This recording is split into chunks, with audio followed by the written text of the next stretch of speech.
My name is Paul Goodwin. I work as a brand ambassador for Bowmore and for Morrison Bowmore, who own Oktober, Bowmore and Glengarry distilleries. But today we're going to be focusing on our most famous brand, and a lot of people think our best, Bowmore Islay single malt whiskey. Okay. Anyone been to Bowmore? Yeah? Been to Bowmore? Anyone been to Islay in general? Okay, good. Okay, so just to start by talking you through what we're going to talk through today, we're going to start by tasting Bowmore 12-year-old. Just to let you taste the whiskey. It's the start of the show. We don't want to do too much talking straight away. We want to taste the whiskey, experience Bowmore at its best. I don't know if we'll have the short Bowmore film based on the experience we've had with the equipment so far. Then we're going to have a quick introduction to Islay, to the island where Bowmore's from. Talk about Bowmore and its people, the distillery and the people that make it. We're going to have a tasting of Bowmore 15-year-old Darkest. A quick talk about Bowmore production, how it's made, how we get this great whiskey to taste the way it does. We're then going to taste something pretty special, a Bowmore Tempest small batch release 2. And then take any questions, okay? I'm talking to Scottish or poor English. Jürgen can help me out if you want to ask him what I'm saying. He's very good. So let's start. We've got Bowmore 12 years old coming round, okay? So I'd just like to show you, we've recently had created, you can't read that very well, a flavour map for Islay that's been written by Martin Nouy, a very famous French whiskey writer. So it's very impartial. It's not been written by someone from Bowmore to make it look like the best. But the idea of the flavour map, it bases the flavours on the classic key elements that make things up of earth, air, fire and water. So in earth we get those peaty, earthy tones. Air is the more light, floral, honey notes we might get. Fire, your sort of peat and your smoke and your tar and soot, those flavours. And water is the sort of maritime influence, the influence of the sea, the saltiness and the brininess that you get with Islay whiskies, okay?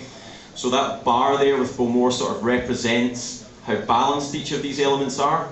So when you look at Bowmore, there's quite a bit more of a balance between them than the other Islay whiskies, which are much more heavily peated and much more smoky. So we like to think of Bowmore as having a great balance between some of the maritime, seaside influence and also the smokiness, okay? So hopefully you'll get that as we taste the whiskey, okay? I don't have one to taste, unfortunately, if anyone's fantastic. I need a whiskey after the stress of this presentation here. We have to have the presentation and we have to have the whiskies too. Yes, absolutely. Okay, so we have Bowmore at 12 years old, okay? So at 12 years old, we're predominantly matured in ex-bourbon casks from America, okay?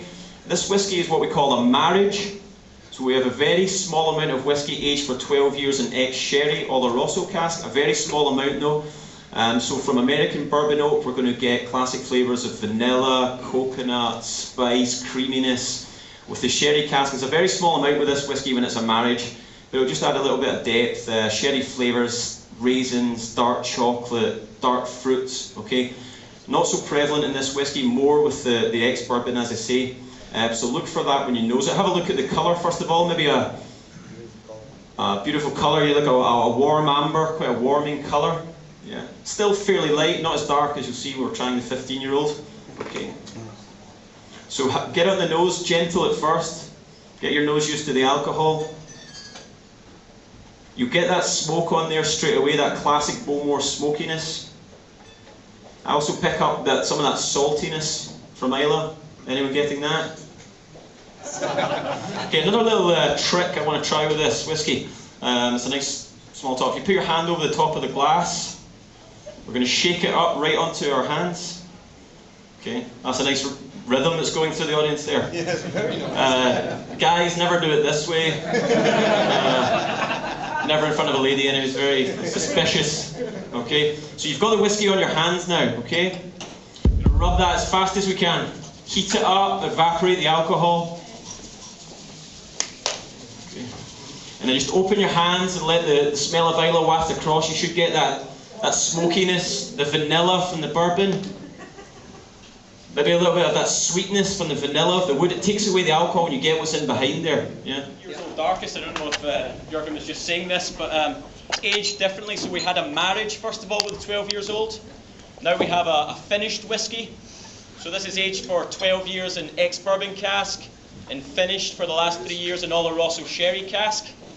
So that sherry cask is going to give it all that richness we were talking about. It's going to give it a darker colour. So we're going to get some toffee notes, some raisins in there when we get to smell it. A really fantastic whiskey. I hope you'll enjoy it.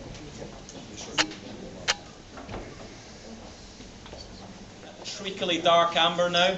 I'm sharing it with you. Okay. I'm sorry, well, you can have mine. I was just trying to get that one. There you go. Yeah, you get that lovely rich colour, sort of warming just to look at it. Okay.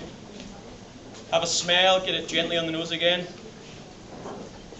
With age, the effects of the smokiness is fading slightly. As we get older, we lose some of our phenolic content, so it's fading away to a slight wisp on the nose. We're getting all that influence from the sherry. We've still got 12 years of bourbon there, but the complexity has been added to by the sherried whiskey. The Oloroso cask is giving those raisins, so let's have a taste.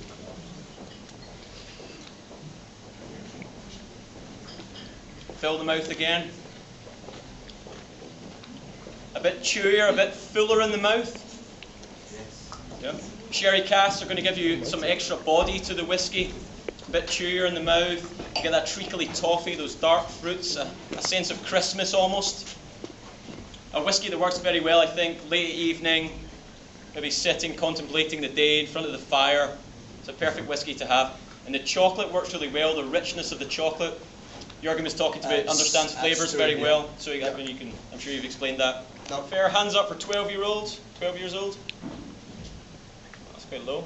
And 15, I take it, is the rest. Very popular. It turns out when I do tastings, it's often the most popular of the whole range at times. People love that richness from the sherry, just taking the edge off the smoke. Really balanced whiskey, complex, delicious stuff, okay? I'm glad you enjoyed it, okay? Das Wichtigste hier. It's a nice, strong whiskey to finish on. Yeah. Our helpers are coming round. Try to get your glass empty. Plus what you like to add. Yeah, I think I heard a couple of the points in there. The first fill bourbon. Yeah. It's not that common in the whiskey industry. The bourbon barrels at 190 litres are smaller than some of the hogsheads and butts to mature some of the other whiskey. So even at 10 years, it's maturing quicker because of the smaller surface area. Okay, so we're getting a lot. First fill, it's not had anything in to take from it, so we're getting matured more quickly. Still high in alcohol, but you're getting a lot of that vanilla from the bourbon, a pepperiness on the nose, maybe a citrus on there as well. I get more of this, the fruity side in this kind of glass. Okay. The glass is a little bit more wider. You will get more of the vanilla. Also etwas weiteres Glas bringt etwas mehr Vanille. Diese schmalen Gläser, die wir hier haben beim Tasting Room. So we've had a taste of that, get it round the mouth again the same way. You'll notice it is higher in alcohol. We're at 40, then 43%. We're now up to 56. So you get that alcohol, but it drinks quite well. It's quite smooth for a whiskey of that percentage of alcohol because of that first fill bourbon, that creamy smoothness that comes through from it. Anyone enjoying this more than the darkest was very popular? Anyone like this more? A couple here. You guys like your alcohol? I like this. Good. Very good whiskey, as I think Jürgen may have said. Batch 2 is coming to an end. You can still find it. Batch 3 is coming very soon. Please look out for it. Another fantastic whiskey from the Bowmore Tempest range. Tempest meaning windy and stormy. The conditions in Islay, what influenced this whiskey, okay?